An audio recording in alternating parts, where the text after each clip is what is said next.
ar, a Voz do Brasil. As notícias do governo federal que movimentaram o país no dia de hoje. Olá, boa noite. Boa noite para você que nos acompanha em todo o país. Segunda-feira, 10 de fevereiro de 2025. Vamos ao destaque do dia, educação. Presidente Lula entrega selo do Compromisso Nacional Criança Alfabetizada a mais de 4 mil municípios. Eles tiveram iniciativas para garantir o direito das crianças de saber ler e escrever até o 2º ano do ensino fundamental. E faz parte de uma estratégia maior do governo junto a estados e municípios para garantir a alfabetização na idade certa. E ainda volta às aulas sem celular. Ministério da Educação lança guias para orientar comunidade escolar sobre a proibição dos aparelhos nas escolas. O material lista situações em que o uso é restrito ou permitido e recomenda treinamento aos professores para lidar com a nova realidade. E você vai ouvir também. Encontro de novos prefeitos e prefeitas começa amanhã em Brasília. E o ministro de Relações Institucionais, Alexandre Padilha, é o nosso entrevistado do dia para falar sobre a relação do governo federal com os municípios. Hoje, na apresentação da Voz do Brasil, eu, Mariana Jungmann e Luciano Seixas. E acompanhe a gente ao vivo. Acesse radiogov.ebc.com.br ou o canal Gov na sua TV aberta. Brasília recebe, a partir de amanhã, prefeitos e prefeitas de todo o país. Pelos próximos 3 dias, o encontro do governo federal com eles vai buscar fortalecer o diálogo federativo e incentivar a cooperação. Durante o evento, os gestores locais vão ter a oportunidade de fazer parcerias para investimentos e políticas públicas em seus municípios. Estão previstas atividades de capacitação sobre programas e ações do governo federal e para a captação de recursos. Hoje, nós recebemos ao vivo, na Voz do Brasil, o ministro de Relações Institucionais, Alexandre Padilha, que está organizando esse encontro. Boa noite, ministro. Boa noite, Mariana. Boa noite, Luciano. É sempre uma honra estar com vocês aqui, conversar com o nosso Brasil inteiro e quero reforçar aí aos municípios, pessoal que está nos ouvindo. Venha a Brasília, nós estamos de braços abertos aqui para esse grande encontro, prefeitos, prefeitas, gestores municipais, secretários, vereadores, gente que é membro de conselho municipal. Vem aqui para saber as parcerias do governo federal. Ministro, a gente tem muito prefeito novo chegando, né? Tivemos eleições agora, então temos muitos prefeitos novos que assumiram esse ano. O objetivo do encontro é estreitar a relação com eles? A ideia é exatamente essa, né, Mariana? É um novo governo municipal, tanto de prefeitos novos, muda a equipe, né? Estabelece novos secretários. Mesmo o prefeito reeleito também muda a sua equipe. Então é que todos eles conheçam exatamente tudo aquilo que o presidente Lula, o governo federal, já está oferecendo para os municípios, as parcerias, tem muito recurso já disponível na área da educação, da saúde, da infraestrutura das cidades, na área da cultura, na área do meio ambiente, da reforma urbana, preparar as cidades para a situação que a gente está vivendo, das mudanças climáticas, das tragédias, das enchentes. Então tem muito recurso já disponível que às vezes o prefeito não sabe, o secretário municipal de saúde não sabe, o vereador não sabe. Então a oportunidade do encontro é exatamente essa. Vão estar todos os ministros, todos os ministérios, todos os bancos públicos, vai ter stand, local de atendimento, palestras, são mais de 100 palestras e na abertura o presidente Lula junto com todo o ministério para receber os prefeitos e prefeitas. Ministro, e o tema esse ano é a cidade que queremos está em nossas mãos. Que fala da participação, né? Qual é o papel do governo federal e das prefeituras no desenvolvimento dos municípios? Luciano, eu sempre digo, a gente não pode perder essa oportunidade. Os municípios, as pessoas que vivem nas cidades, todo mundo vive numa cidade, não pode perder essa oportunidade de ter um governo federal, um presidente Lula, que quer apoiar os municípios. Quer, junto com o prefeito, prefeita, gestor municipal, vereador, vereadora, junto de mãos dadas, mudar a vida nas cidades. Então, tudo que a gente já vem fazendo nesses 2 anos de governo, que aumentou muito, só para você ter uma ideia, foram mais de 70 bilhões de reais de aumento de compensação para os recursos para esses municípios que haviam perdido esses recursos nos governos anteriores.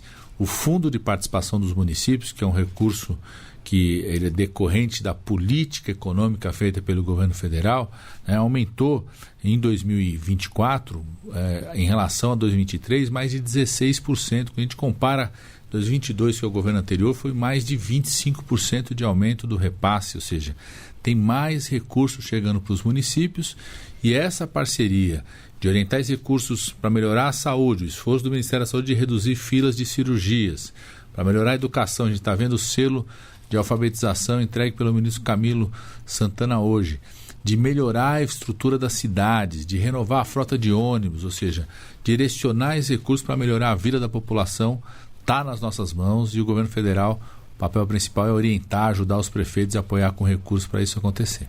Pois é, e está prevista também capacitação para esses gestores, né? Até para eles saberem as melhores formas de acessar esses recursos que estão disponíveis, apresentar projetos para o governo federal. Como é que vai funcionar?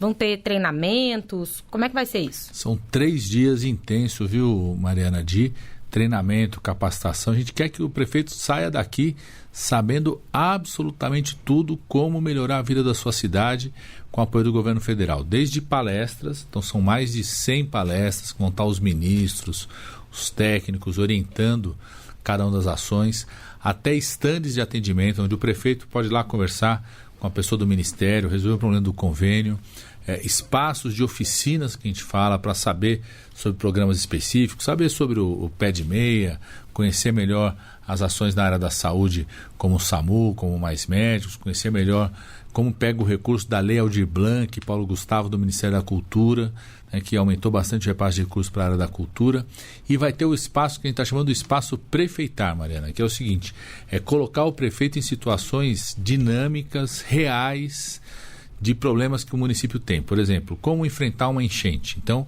vai estar lá como que monta a sala de situação, como que pega informação, como que reúne a equipe, como que acessa o recurso da Defesa Civil do governo federal, vai estar junto com outros prefeitos que já enfrentaram a situação, como que resolve um problema quando a cidade tem o contrato de lixo, o prefeito assumiu agora, o contrato de lixo não estava mantido, a gestão anterior não deixou nada organizado, como que ele rapidamente enfrenta isso, como enfrenta uma epidemia, a gente está com um aumento de casos de dengue, como vai enfrentar essa epidemia da dengue, como são as ações, como que você melhora a situação da escola, como enfrenta o problema de segurança na escola, ou seja, exercícios que a gente está chamando do espaço prefeitar, vai ser uma simulação mesmo ali, com situações bem reais, para os prefeitos e gestores saírem daqui muito mais qualificados para ajudar a melhorar a vida das cidades.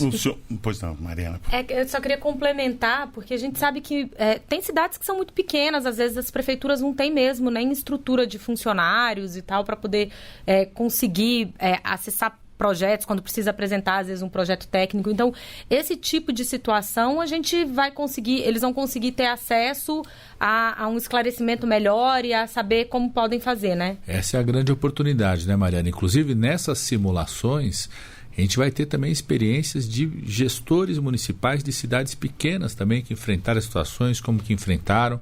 A gente não vai botar só prefeito de capital, de cidade grande, de cidade média, trazer todo o Brasil. Só para vocês terem ideia, tem mais de 17 mil pessoas já inscritas, entre gestores, secretários, já está ultrapassando mais de 3 mil entre prefeitos e vice-prefeitos, ou seja, o Brasil inteiro, aqui mais de quase 4 mil municípios já inscritos também, ou seja, o Brasil inteiro aqui com todos os perfis de municípios e vai ter atividades para todos esses perfis. O senhor falou aqui sobre saúde, falou de infraestrutura também. Quais são os eixos temáticos?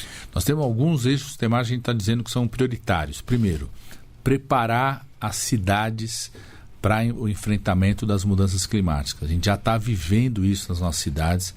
Não é mais aquela coisa do futuro, as próximas gerações. Não, são as gerações atuais que estão sofrendo com as enchentes. Eu sou da cidade de São Paulo, a gente acabou de ver nos últimos dias a situação de alagamento na cidade de São Paulo, o caos na cidade, ou seja, como enfrentar uma situação como essa, como se preparar, como fazer a prevenção, o planejamento. A ministra Marina Silva tem tratado muito desse tema, como a gente pensar inclusive leis que permitam a preparação dos municípios, dos estados, do governo federal a enfrentar essas situações. Um eixo que é o eixo de acelerar a execução dos programas. Tem muito recurso já disponível, o PAC selecionou muitos recursos, Lei Aldir Blanc na cultura, os esforços da ministra Anísia da Saúde em reduzir filas de cirurgia, do ministro Camilo da Educação em ampliar a escola integral. Tem muito recurso já selecionado disponível. Como acelerar a execução disso? Então, esse é o segundo eixo fundamental de preocupação.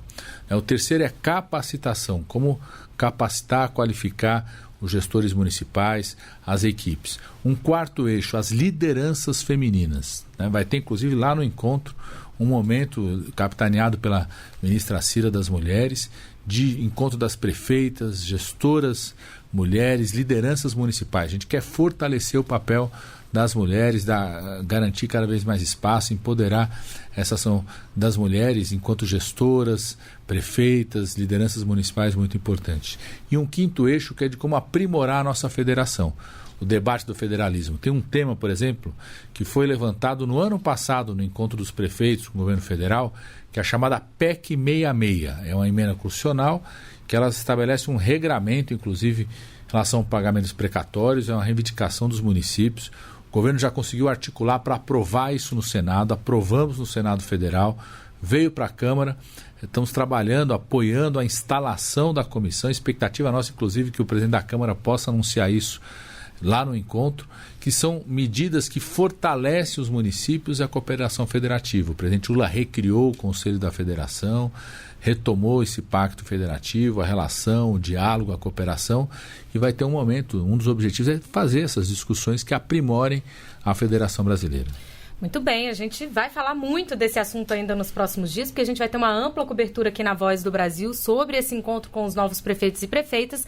Mas por hoje nós agradecemos ao ministro de Relações Institucionais, Alexandre Padilha, pela entrevista. Obrigada, ministro. Eu que agradeço, Mariana. Já tem mais de 17 mil inscritos, mas tem espaço para mais gente. Então, quem está nos ouvindo, que se quiser se inscrever ainda, procura lá no portal do Ministério das Relações Institucionais, no portal federativo, pode se inscrever. Chegar aqui, se não conseguir chegar na abertura, chega no segundo dia, chega no terceiro, tem muita coisa para fazer atividade. Acho que ninguém vai se arrepender de vir ficar esses 3 dias aqui em Brasília nesse encontro.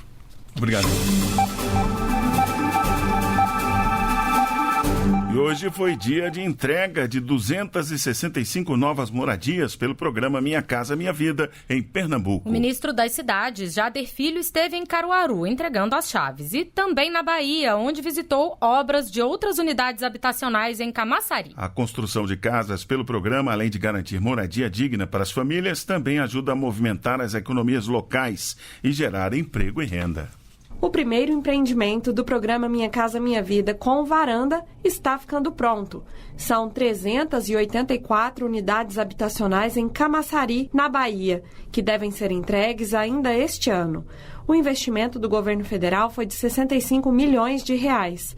O ministro das Cidades, Jader Filho, realizou uma visita ao local para acompanhar o andamento das obras e adiantou que novas casas vão começar a ser construídas nos próximos meses. São 384 unidades aqui no Verde Horizonte. Vai iniciar daqui a 2 meses a obra aqui ao lado também, que são mais 384. E com isso a gente vai avançando no processo de construção das casas, gerando emprego, renda e realizando o sonho da casa própria. É perto das escolas, do posto de saúde, dentro da cidade, tem o transporte público na porta, tem água de qualidade. Segundo o ministro das Cidades, Jader Filho, o município baiano de Camaçari deve receber cerca de 2.000 habitações populares nesta nova seleção do programa Minha Casa Minha Vida. Também nesta segunda-feira foram entregues 265 novas moradias em Pernambuco, no município de Caruaru.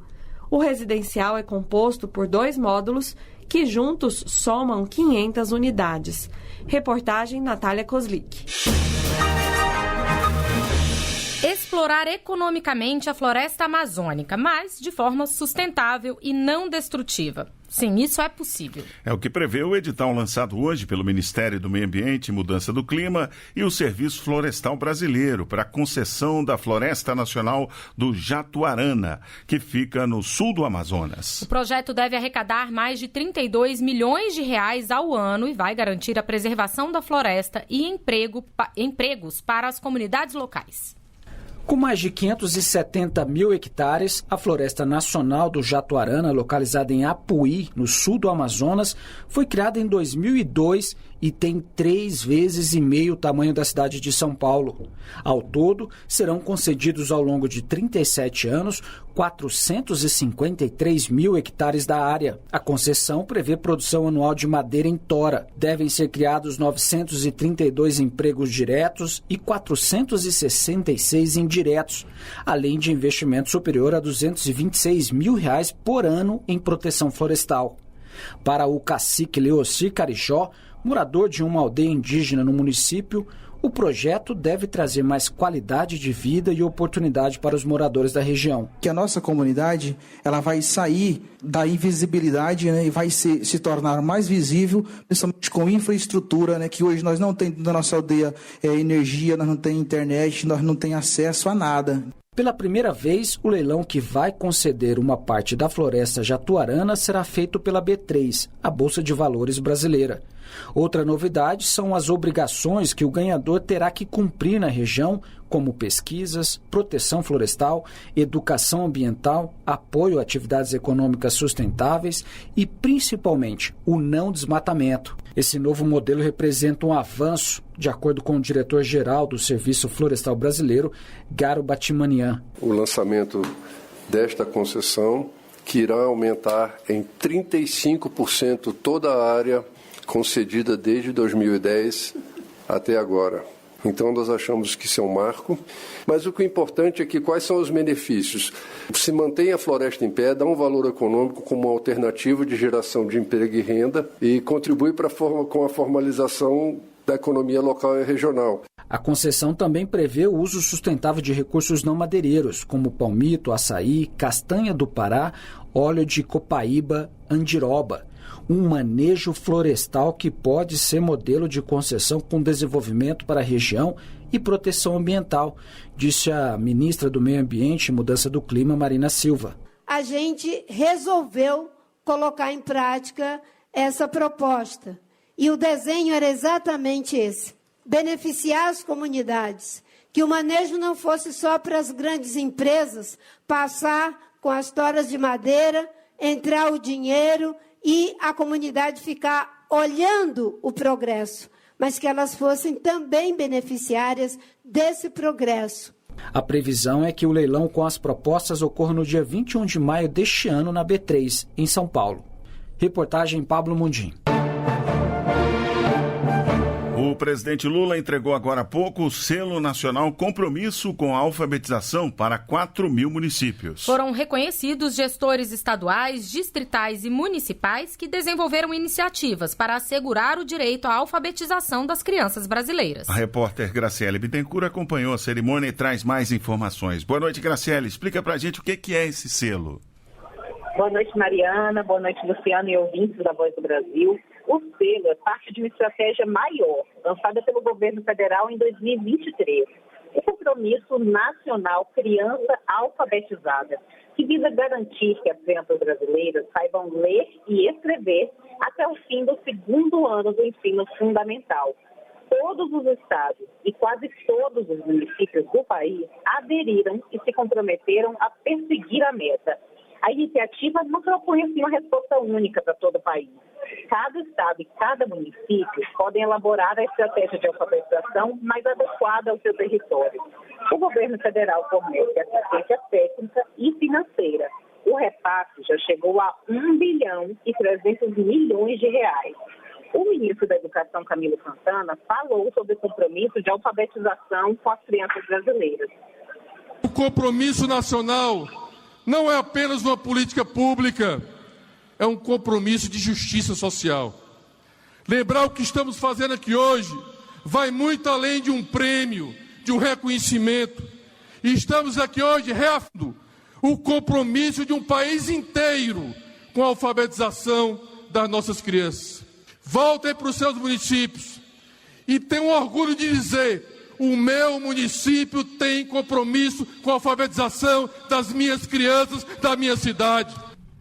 Graciele, o MEC também lançou uma plataforma, para professores e gestores locais. O que é essa ferramenta? Olha, Mariana, essa plataforma é para informar e receber orientações de como atingir a meta. 7.200 articuladores já estão atuando nos municípios e 600 mil educadores estão em processo de formação. E o presidente Lula falou agora há pouco aqui no evento. Ele lembrou dos esforços do governo federal para garantir a merenda escolar e combate à fome na escola. E que a obrigação de todos é garantir a alfabetização das crianças. Mariana, Luciano.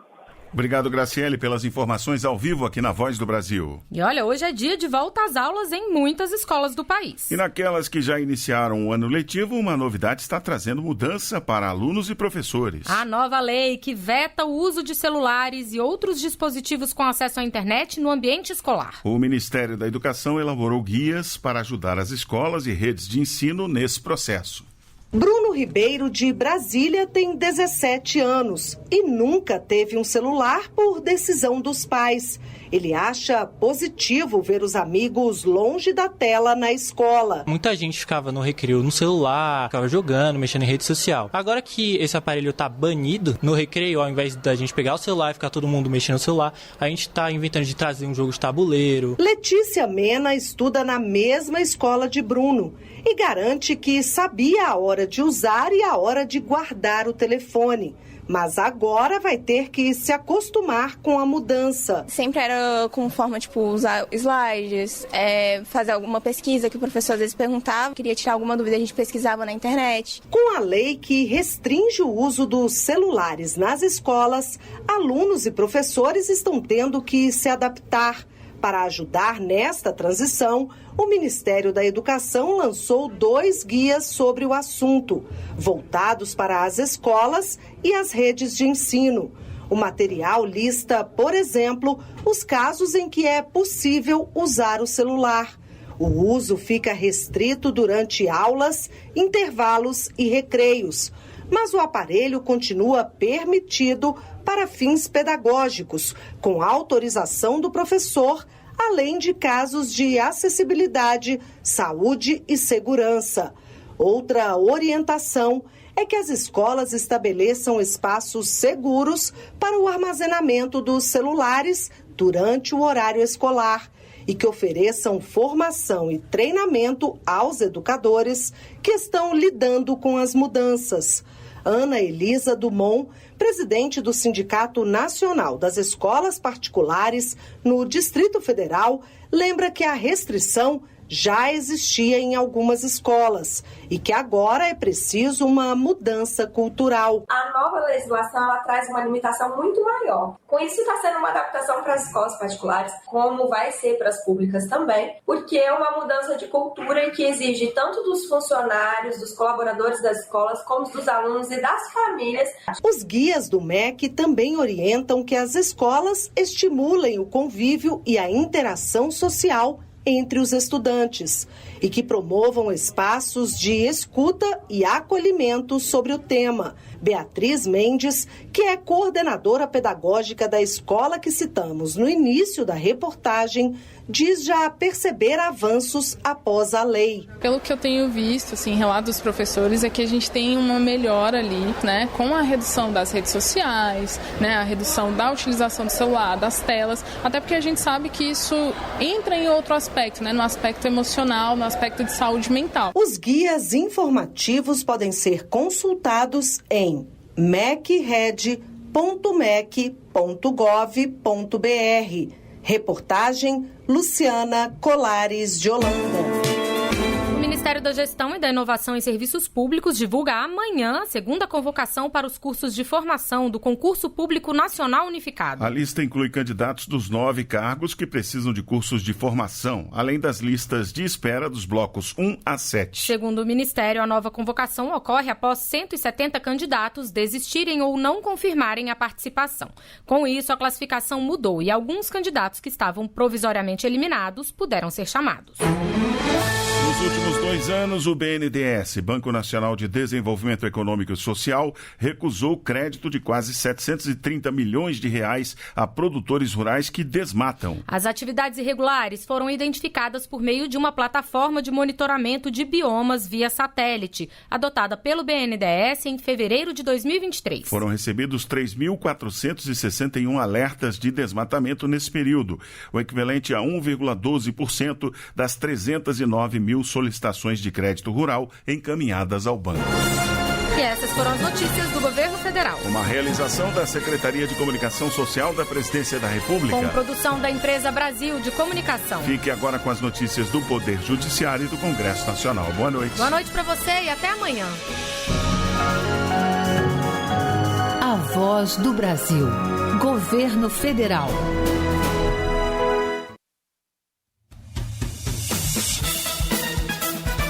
Você vai ouvir agora notícias do Poder Judiciário.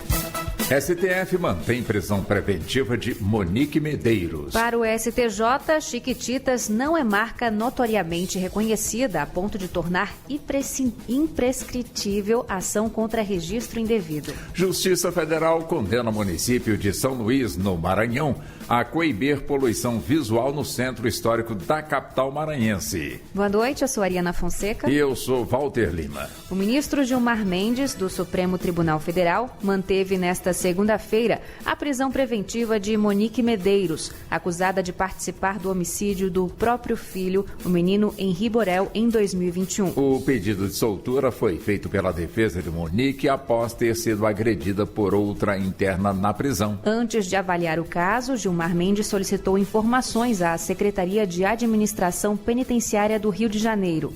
O órgão relatou que Monique Medeiros está em cela separada e que realiza atividades como banho de sol em horário diferente. Dessa forma, o ministro considerou que a Secretaria de Administração Penitenciária do Rio de Janeiro adotou medidas para salvaguardar a integridade física da detenta.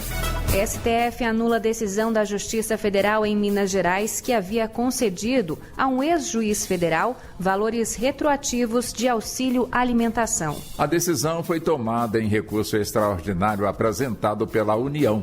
Marcelo Della Libera. De acordo com o recurso, o ex-juiz entrou com uma ação na Justiça Federal para cobrar os valores do período entre sua entrada na carreira, em 2007, e a edição de uma resolução de 2011 do Conselho Nacional de Justiça, que prevê a simetria entre a magistratura e o Ministério Público e a equiparação de vantagens. Ao analisar o caso, o ministro Flávio Dino verificou que a decisão questionada contraria a súmula vinculante 37 do STF, segundo a qual não cabe ao Poder Judiciário aumentar vencimentos de servidores públicos apenas com fundamento no princípio da isonomia.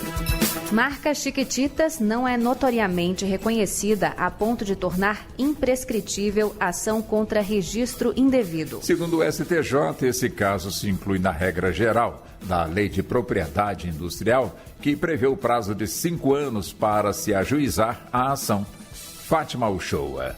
O SBT, titular dos direitos autorais da novela Chiquititas e responsável pelo licenciamento de produtos que exploram imagem e título, e a SS Comércio de Cosméticos e Produtos de Higiene Pessoal, que usa imagem e título em Água de Colônia, ajuizaram ação de nulidade de marca contra uma empresa de cosméticos que usou o nome Chiquititas. Ao reformar acórdão do TRF2, a terceira turma do STJ concluiu que a ação foi ajuizada após 5 anos da concessão do registro da marca, que não é notoriamente reconhecida para afastar a prescrição e possibilitar o ajuizamento a qualquer tempo. A relatora foi a ministra Nancy Andrighi.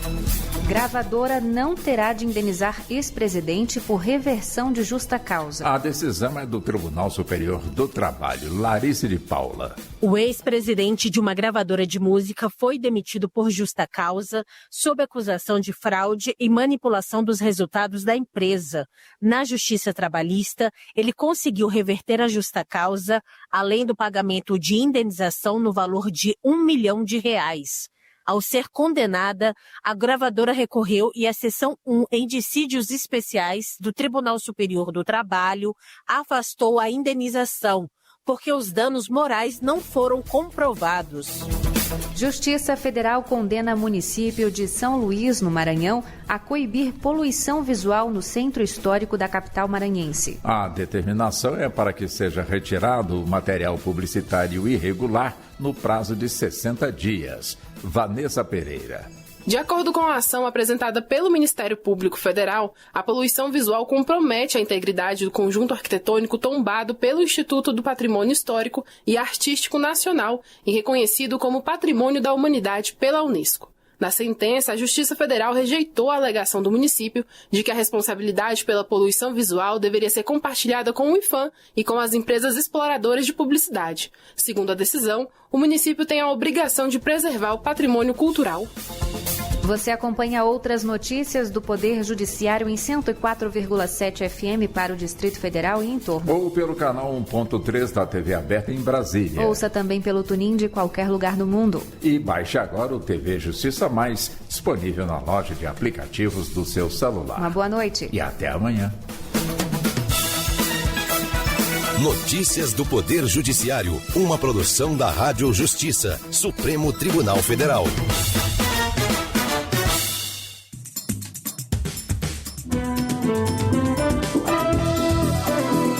Está no ar o Jornal do Senado. Eu sou Paula Groba. E eu sou Ricardo Nacaoca. E estes são os destaques de hoje do Jornal do Senado, que começa agora. Relatora da CPI das Bets cita pressão para o fim das investigações. Comissão vai analisar projeto para facilitar a recuperação de valores roubados via Pix. CPI do crime organizado já tem apoio para ser instalada no Senado.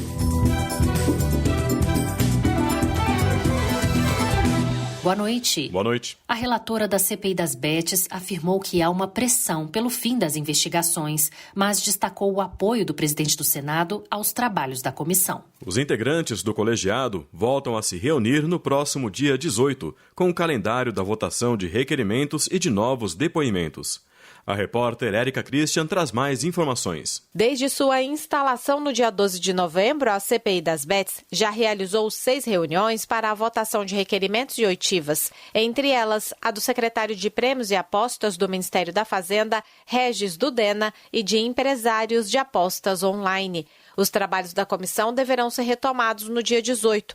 Ao citar pressões pelo fim da CPI, a relatora, senadora Soraya Tronic, do Podemos de Mato Grosso do Sul, destacou o apoio do presidente do Senado, Davi Alcolumbre, para avançar nas investigações. E o compromisso do senador Davi foi de apoiar a nossa CPI. Isso é de extrema importância no momento em que a gente percebe uma intenção de alguns em simplesmente acabarem com a CPI. Ao citar o apoio da Polícia Federal nas investigações, Soraya Tronic disse que a CPI deverá ser encerrada no dia 30 de abril. A CPI ela é muito complexa e investiga vários veios desta ação criminosa, a evasão de divisas, a lavagem de dinheiro, crime organizado, o que eles fazem neste meio. Mas vamos trabalhar com afinco para não estender por tanto tempo isso. Na volta dos trabalhos, os senadores da CPI das Bets deverão votar mais de 100 pedidos de informações e convocações. E o relatório da CPI da manipulação de jogos e apostas esportivas deve ser apresentado nesta terça-feira. Instalada em abril do ano passado, a comissão investiga as denúncias e suspeitas de combinação de resultados no futebol brasileiro. Repórter Pedro Pincer. Apresentado nesta terça-feira, o relatório final deverá ser votado na quarta-feira. Segundo o relator, senador Romário, do PL do Rio de Janeiro, os supostos criminosos buscavam principalmente goleiros, zagueiros e laterais para a manipulação das partidas, além de clubes com poucas chances de subir de divisão. Ele afirmou que o relatório traz o certo, a transparência, o justo e a honestidade. Aqui as pessoas são pessoas que realmente querem definitivamente colocar tudo a limpo, querem abrir as caixas pretas, vamos dizer assim, dessas casas lotéricas, dessas casas de aposta que existem no nosso país. Os senadores deverão também pedir à Polícia Federal informações sobre a transferência internacional do empresário William Rogato. Conhecido como Rei do Rebaixamento, ele foi preso pela Interpol no início de novembro, em Dubai, nos Emirados Árabes Unidos. A Comissão de Transparência e Defesa do Consumidor vai analisar um projeto de lei que pode facilitar a recuperação de valores transferidos por meio de fraude com o uso do Pix. De acordo com o projeto, a devolução dos valores não cancelaria eventuais sanções civis e penais aos envolvidos no crime.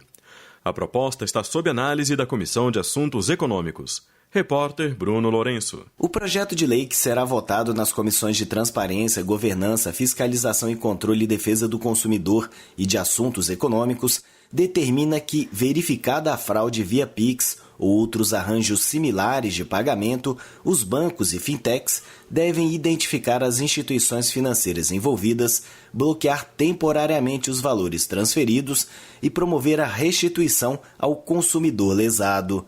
Para o senador Jorge Cajuru, do PSB de Goiás, é importante incluir expressamente essas medidas no Código de Defesa do Consumidor. Além de manter as instituições que prestam o serviço obrigadas a observar as regras estabelecidas pelo Banco Central do Brasil, cristaliza em lei a necessidade de regras e processos para proteger o consumidor contra este tipo de fraude e torna as instituições que eventualmente não cumpram o regulamento também elas sujeitas à aplicação das penalidades previstas no Código de Defesa do Consumidor. Ainda de acordo com o projeto, a devolução dos valores não cancela eventuais sanções civis e penais aos envolvidos no crime. E crimes virtuais, como estelionatos e fraudes comerciais cometidos pela internet, podem ter as penas agravadas, de acordo com o projeto de lei em debate no Senado. Hoje, a pena para quem pratica tais golpes é de 1 a 5 anos de reclusão e multa. Com a medida, a pena seria aumentada em 2/3. O projeto deve ser votado na Comissão de Constituição e Justiça. Caso seja aprovado e não haja pedido para análise em plenário, será enviado direto para a Câmara dos Deputados. O texto já recebeu o aval da Comissão de Comunicação e Direito Digital, onde teve relatório do senador Zequinha Marinho, do Podemos do Pará. Para ele, casos de lojas falsas, estelionato sentimental e simulação de serviços governamentais são alguns dos principais golpes do ambiente digital. Por isso, uma punição mais severa poderia reduzir esses crimes, além de aumentar a proteção dos cidadãos. Temos a convicção de que a adoção de medida legislativa proposta contribuirá sobremaneira para a erradicação dessas práticas criminosas que têm causado consideráveis danos à sociedade brasileira. O relator do orçamento de 2025 defendeu que a sociedade não demonize as emendas parlamentares que bancam obras e projetos nos municípios. O Congresso Nacional e o Supremo Tribunal Federal ainda divergem sobre a liberação desses recursos. Repórter César Mendes. A votação da lei orçamentária de 2025, ainda em análise na Comissão Mista de Orçamento, envolve uma série de ajustes pelo relator, senador Ângelo Coronel, do PSD da Bahia. Entre os desafios está conciliar as novas regras sobre emendas parlamentares com as necessidades dos municípios. Ângelo Coronel avalia que é preciso parar de demonizar as emendas, já que a maior parte dos recursos é destinada para a saúde pública. 50% das emendas parlamentares vão para essa área de saúde. Só que muitas vezes a narrativa é mal explicada e termina as emendas se transformando como se fosse num monstro. Ângelo Coronel disse que há uma crise generalizada nos municípios este ano porque os prefeitos não dispõem dos recursos necessários para a gestão da saúde. E a chamada CPI do crime organizado já tem um número de assinaturas necessário para ser instalada. O objetivo do colegiado, segundo o autor da iniciativa, é ouvir especialistas em segurança pública e profissionais que atuam na área para buscar soluções no combate à violência. Com as assinaturas, o requerimento para a criação da CPI já pode ser lido no plenário para sua posterior instalação. Os detalhes com a repórter Janaína Araújo. Além das 27 assinaturas necessárias para a instalação da Comissão Parlamentar de Inquérito do Crime Organizado, também demonstrou apoio à iniciativa o recém-eleito presidente do Senado, Davi Alcolumbre. A informação foi dada pelo senador que propôs a CPI, Alessandro Vieira, do MDB de Sergipe, para quem o tema precisa da atenção do parlamento. Em entrevista à TV da Assembleia Legislativa de Sergipe, ele apontou que as soluções precisam vir de quem entende e lida com a questão. A violência é talvez o maior problema que o Brasil enfrenta há muito tempo. E a gente tem que fazer o enfrentamento dessa situação com técnica e com qualidade. Tem que dar espaço para os profissionais de segurança pública que efetivamente conhecem o tema, atuam enfrentando as facções, as milícias, e vão ter capacidade de mostrar para os senadores e para os brasileiros o que a gente tem que mudar de legislação, o que a gente tem que melhorar na atuação da justiça, quais são os investimentos que devem ser feitos, por onde o dinheiro é escoado. Depois de ter número suficiente de assinaturas para a criação da CPI do crime organizado, o requerimento apresentado pelo senador Alessandro Vieira precisa ser lido em plenário. Em seguida, será aberto prazo para que os líderes dos partidos indiquem os membros que vão compor o colegiado.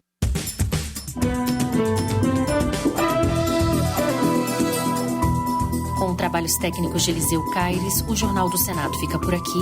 Acompanhe agora as notícias da Câmara dos Deputados. Boa noite. Boa noite e até amanhã.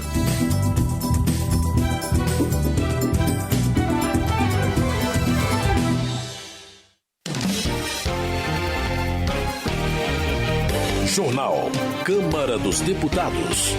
O plenário deve continuar votando projetos de consenso entre os deputados. Hugo Mota cobra a atuação do governo para baixar o preço dos alimentos. Câmara defende mulheres que fogem de relações abusivas internacionais.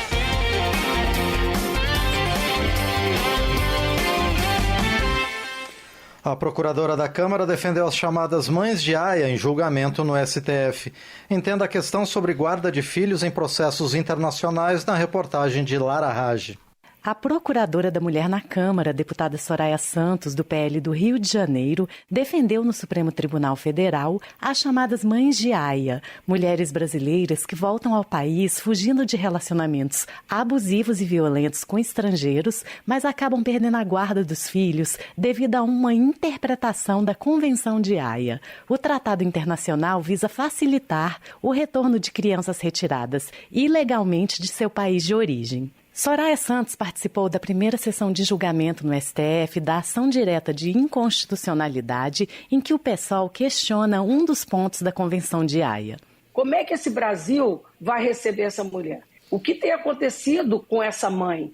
O que tem acontecido é que a AGU, a Advocacia Geral da União, que tem o papel de resguardar os atos do Estado, ele vai lá e diz, não, isso é sequestro internacional de criança, devolva a criança. Então você veja, aquela mulher que pisa em solo brasileiro, ela é considerada sequestradora internacional, já fica em estado de fuga, tem seus filhos arrancados pela Polícia Federal em nome de um tratado. De acordo com a Convenção de Haia, em casos de violação de direito de guarda, a criança ou adolescente deve ser devolvido imediatamente ao país de origem. A exceção são os casos em que ficar comprovado o risco grave de, no retorno, a criança ser submetida a perigos de ordem física ou psíquica. Na ação, o pessoal pede que essa exceção seja estendida aos casos de suspeita de violência doméstica, mesmo que as crianças ou adolescentes não sejam vítimas diretas dos abusos, e sim a mãe. Na sessão do STF, a deputada Luciene Cavalcante, do PSOL de São Paulo, que falou pelo partido,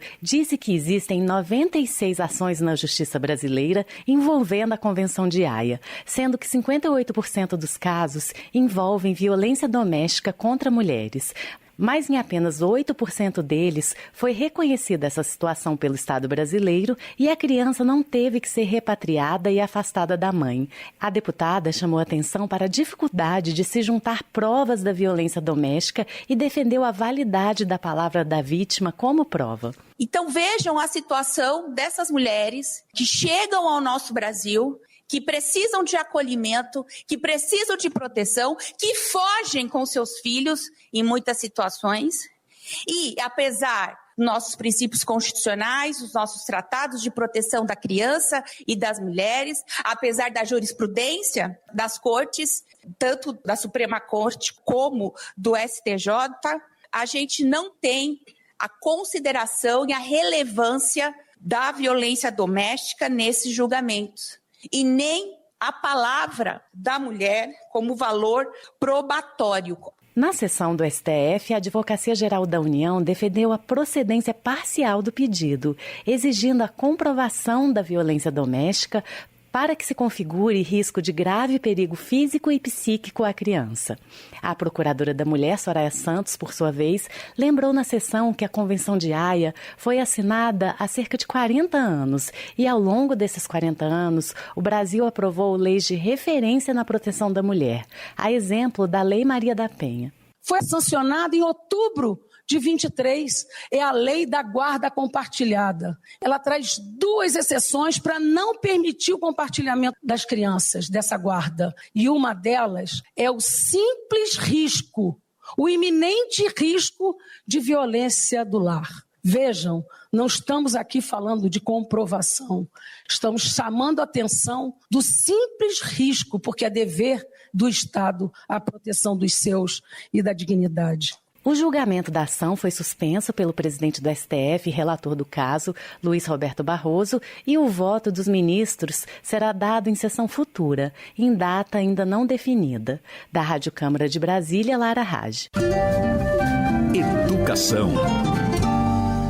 Florentino Neto, do PT, que atuou na criação do curso de medicina da UFDPar, a Universidade Federal do Delta do Parnaíba, elogia os esforços da bancada do Piauí para viabilizar agora a obra do hospital universitário. Então, o internato e as residências médicas da UFDPar, que hoje funcionam no Hospital Estadual de Seu Arco Verde, passarão a funcionar no Hospital Universitário da UFDPar em Parnaíba. E o ano passado eu consegui que a bancada, de forma uníssona, coesa, colocasse recursos para a contratação do projeto do Hospital Universitário. E este ano nós estamos colocando recursos para que a Universidade Federal do Delta do Parnaíba possa iniciar a construção do Hospital Universitário. Florentino Neto espera que a obra do hospital universitário seja realizada num curto espaço de tempo.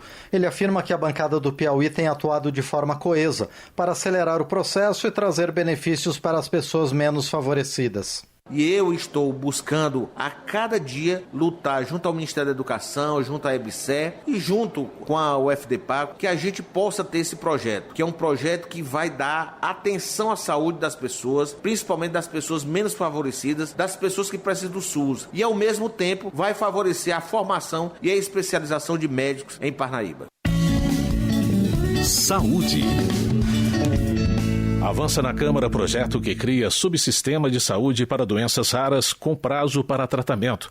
A repórter Gabriela Vieira tem os detalhes da proposta que junta 30 projetos de lei. As doenças raras são condições médicas que afetam um número pequeno de pessoas. Mesmo assim, no Brasil, 13 milhões de pessoas são atingidas por alguma dessas doenças, segundo a Anvisa, Agência Nacional de Vigilância Sanitária. O Ministério da Saúde informou que existem mais de 5 mil tipos de doenças raras e que elas atingem, em sua grande maioria, crianças. No entanto, podem se manifestar durante a fase adulta de forma progressiva, degenerativa e incapacitante. Por não ser tão comum a ocorrência de condições raras, o Ministério da Saúde indica que equipes de saúde enfrentam dificuldades em prestar os cuidados necessários e estabelecer diagnósticos. Para melhorar o atendimento a esse grupo menor de pessoas, a Comissão de Defesa dos Direitos das Pessoas com Deficiência da Câmara aprovou um projeto que torna obrigatória a notificação de doenças raras na rede de saúde pública. O relator na comissão, o deputado Daniel Agrobon, do PL de Goiás, juntou 30 projetos sobre o tema. A proposta final altera principalmente a Lei Orgânica de Saúde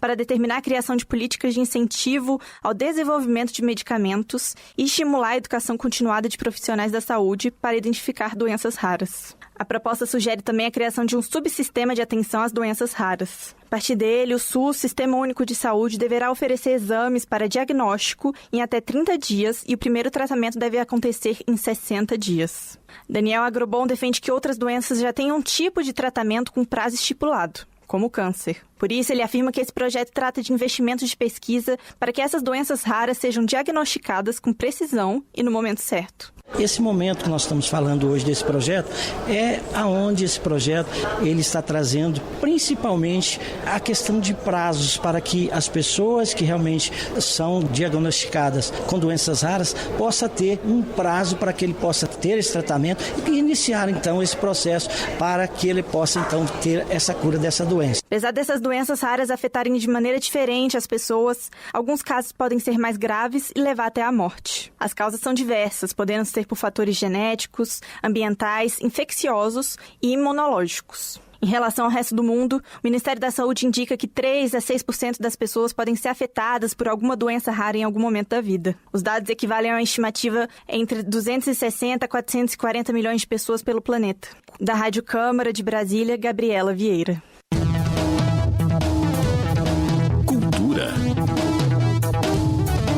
vez do PL de São Paulo cobra mais fiscalização dos investimentos em cultura para assegurar que os recursos públicos sejam distribuídos de forma justa, beneficiando também artistas independentes e projetos regionais. O deputado acredita que a transparência na aplicação da verba é fundamental para evitar privilégios. Enquanto secretário de Cultura, eu fui muito atacado por propor uma fiscalização mais rigorosa. Afinal de contas, a gente está falando do dinheiro do pagador de impostos. Então, nada mais óbvio e comum que a gente queira cuidar do dinheiro da nossa casa, da nossa família, que é o povo brasileiro.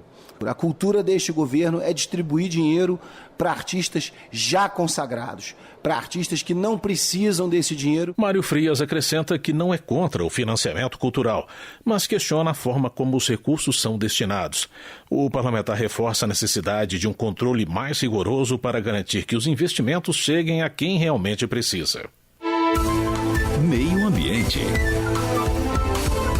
Comissão de Constituição e Justiça aprova a permissão para reaproveitar dados de licenciamento ambiental. A repórter Paula Moraes acompanhou a votação. A Comissão de Constituição e Justiça da Câmara aprovou um projeto que permite o aproveitamento de dados de licenciamentos ambientais anteriores no caso de empreendimentos ou atividades na mesma região, desde que considerado o tempo decorrido entre a coleta dessas informações e a nova solicitação de licenciamento. Caberá ao empreendedor solicitar ao órgão licenciador a utilização das informações. Fica permitido também o uso de dados secundários, como aqueles presentes em pesquisas científicas realizadas no país. Atualmente, a cada novo pedido de licenciamento ambiental, um novo estudo ambiental com novos diagnósticos costuma ser exigido. Para o deputado Chico Alencar, do PSOL do Rio de Janeiro, deveria ser feito um estudo de impacto ambiental para cada novo pedido. Ele votou contra o projeto. É um facilitário para não se ter o rigor com cuidado ambiental que os tempos de colapso planetário, quando se trata de ambiente e clima, exigem. Então, nós entendemos que o aproveitamento de informações de estudos de impacto ambiental pretéritos anteriores para licenciamento de outros empreendimentos na mesma região é temerário. Não leva em conta, inclusive, as alterações ambientais e climáticas aceleradíssimas do nosso tempo. O relator na comissão, o deputado Kim Kataguiri, do União de São Paulo, por outro lado, afirmou que a proposta trará economia e facilitará o desenvolvimento da infraestrutura no país. É fundamental para a nossa matriz energética e também para a nossa infraestrutura, hidrelétricas, barragens, rodovias, hidrovias, ferrovias, portos, aeroportos. É um ganho muito significativo para o nosso país. É o que os países desenvolvidos fazem, Não faz o menor sentido você ter estudos recentes de uma mesma área tratando sobre os aspectos ambientais e você não poder aproveitar. A proposta que veio do Senado já pode retornar para nova análise dos senadores. O texto retorna ao Senado porque foi modificado pelos deputados. Da Rádio Câmara, de Brasília, Paula Moraes. Transportes. Sidney Leite, do PSD do Amazonas, ressalta o esforço para terminar as obras de pavimentação da BR-319, especialmente os 405 quilômetros do chamado Trecho do Meio. De acordo com o deputado, o entrave maior tem sido a liberação da licença ambiental necessária, ainda que o governo federal apoie a obra. A BR-319 é um sonho não só para o estado de Roraima e Amazonas, mas para toda a Amazônia Ocidental. Ela permitirá essa interligação nossa com o estado de Rondônia, com o estado do Acre e também com o restante do Brasil. E nós só pleiteamos uma estrada, ela já existe a estrada. E eu, particularmente, estou muito otimista para que a gente possa ter a conclusão do licenciamento ambiental. Sidney Leite ressalta o compromisso do Poder Executivo com a infraestrutura da região, destacando a construção de pontes e de unidades das Polícias Federal e Rodoviária Federal e de órgãos ambientais. A expectativa é que em breve a rodovia deixe de ser um problema e passe a impulsionar o desenvolvimento econômico amazonense. E estamos dialogando com o governo e com os órgãos competentes a criação de unidade de conservação ao lado desses 400 quilômetros para que a gente possa ter essa viabilidade. E ela é estratégica e necessária para tirar o Amazonas e o estado de Roraima do isolamento e fazer a interligação da Amazônia Ocidental. E nós vamos continuar lutando e trabalhando para viabilizar a BR-319. Presidência. O presidente da Câmara afirma prioridade para a agenda econômica e mostra preocupação com a alta de preços. O repórter Luiz Gustavo Xavier tem mais detalhes. O presidente da Câmara, Hugo Mota, afirmou que a situação dos altos preços dos alimentos não tem soluções fáceis e requer decisões do governo que passam pela questão fiscal. Segundo Mota, é preciso uma atuação do governo com responsabilidade fiscal, enfocando o corte de despesas. O presidente da Câmara deu uma entrevista coletiva após uma solenidade no município de Conde, na Paraíba. O que está acontecendo com os alimentos? Você está tendo a alta dos alimentos porque nós estamos tendo toda uma vinculação à política internacional. Você tem a alta do dólar, você tem fatores que acabam interferindo diretamente nesse ponto. E para que isso seja resolvido, passa por uma política de enfrentamento da questão fiscal do país. Medidas tomadas de forma superficial não trazem uma constância e uma estabilidade de médio e longo prazo. Eu penso que a discussão acerca da mudança de rumo no que diz respeito à economia, o governo tendo mais responsabilidade para discutir corte de gastos, discutir despesa, é o que, na minha avaliação, irá resolver. Mota voltou a defender a pauta econômica como uma agenda prioritária da casa. Ele reafirmou a disposição dos parlamentares de colaborar para mudar o momento econômico de altas taxas de juros e dólar alto. Da Rádio Câmara de Brasília, Luiz Gustavo Xavier. Votação. Ao longo desta semana, a Câmara deve continuar votando projetos de consenso entre os deputados. O repórter Cid Queiroz conta como será a pauta da semana. Com os deputados ainda negociando a distribuição dos comandos das comissões, o plenário retoma aos poucos o ritmo de trabalho, com votações de projetos consensuais indicados pelos partidos no final do ano passado. É o que explica o líder do MDB, deputado Isnaldo Bulhões Júnior, de Alagoas. Vamos resgatar das últimas propostas feitas pelos líderes ao final do ano legislativo anterior, matérias que não foram possíveis votar ao final do ano, porque ainda na última sessão, que teriam propostas apreciadas, foram prejudicadas as apreciações por falta de quórum. Nessa segunda semana, os deputados vão votar o projeto que regulamenta a profissão de alpinista industrial, o projeto que institui o Dia Nacional para a Ação Climática, o projeto que institui a Política Nacional de Enfrentamento ao Papilomavírus, proposta reforçando que a aproximação de agressor constitui descumprimento de medida protetiva, mesmo quando consensual, projeto que suspende o credenciamento de instituição de ensino por negar matrícula de alunos com deficiência e a proposta que revoga vários dispositivos da CLT, Consolidação das Leis do Trabalho, em desacordo com a Constituição Federal ou com outras legislações. O Colégio de Líderes fechou o acordo de procedimentos em que resgata as votações exclusivamente presenciais e a divulgação antecipada da pauta. Para o líder do PT, deputado Lindbergh Farias, do Rio de Janeiro, as medidas asseguram mais previsibilidade para a pauta. Está havendo uma transformação grande nos procedimentos aqui. A sessão começar às 16 horas é um grande avanço. As reuniões de líderes que aconteciam na terça e os projetos iam direto para o plenário vão acontecer agora na quinta-feira. Tem que ter relatório pronto, tem que ter a pauta divulgada uma semana antes. Isso garante previsibilidade. Esses e outros debates e votações você acompanha no portal da Câmara, na rádio e na TV Câmara, no nosso canal no YouTube e nas nossas redes sociais. Da Rádio Câmara de Brasília, Cid Queiroz. Termina aqui o Jornal Câmara dos Deputados, com trabalhos técnicos de Everson Urani e apresentação de Márcio Aquiles Sardi e José Carlos Andrade. Uma ótima noite para você. Você fica agora com o Minuto do TCU. Boa noite. Minuto do TCU.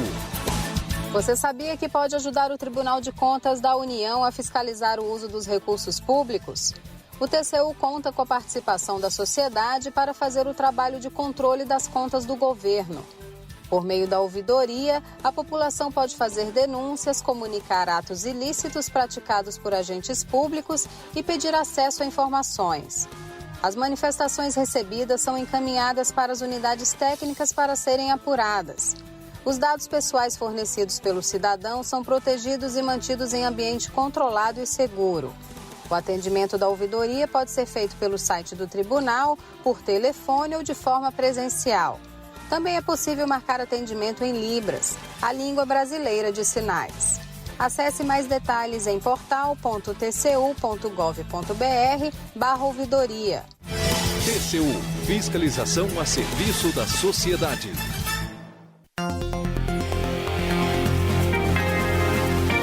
Você ouviu A Voz do Brasil. Boa noite.